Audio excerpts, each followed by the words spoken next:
আপনার শিশুকে কেমনভাবে বিকাশ ঘটাতে পারবেন। শিশুরা কিন্তু ধাপে ধাপে শেখে, তাই পরিবেশের প্রত্যেকটা লোক তাই শিশুর প্রতি মনোযোগী হতে হবে। শিশুদের শেখার ধরন একটু অন্যরকম। তারা সবসময় অনুসরণ করে, অনুকরণ করে, বয়সের ধাপ অনুযায়ী তারা কিন্তু শিখতে থাকে। তাই তাদের প্রত্যেকটা বিকাশ ঘটানো পরিবেশ থেকে বা স্কুল থেকে হতে পারে।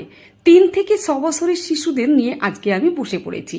এখানে একটা বৌদ্ধিক বিকাশের খেলা খেলছি। তারা ভাবছে এটা খেলা, কিন্তু এটা একটা বিকাশ ঘটানোর কাজ।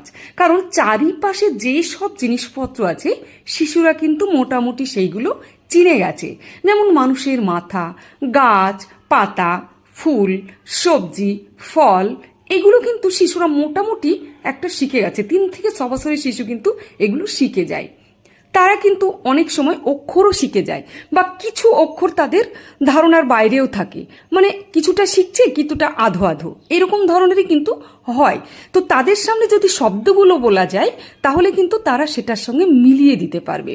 তো এখানে কিছু জিনিস এঁকে দেওয়া হয়েছে পারিপার্শ্বিক, এবং সেইগুলো লিখে দেওয়া হয়েছে পাশে।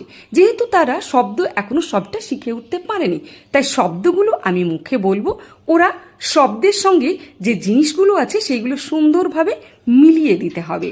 তো সেগুলোর কাজ তারা খেলার ছলে সুন্দরভাবে করছে। এভাবে শিশুদেরকে আপনারা বিকাশ ঘটাতে পারেন। বাড়িতে প্রত্যেকটা শিশুকে আপনারা এভাবে শেখাতে পারেন, বা অন্যভাবেও শেখাতে পারেন। যেমন বাড়ির বিভিন্ন ধরনের রান্নাবান্নার জিনিসপত্র নিয়ে তাদেরকে শেখাতে পারেন, বা আপনি কোনো কাজ করছেন সেটা নিয়ে শেখাতে পারেন।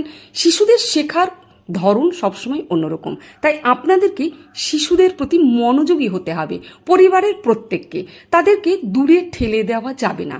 তারা যেটা শিখতে চাইছে সেটাকে সঠিকভাবে শেখাবেন।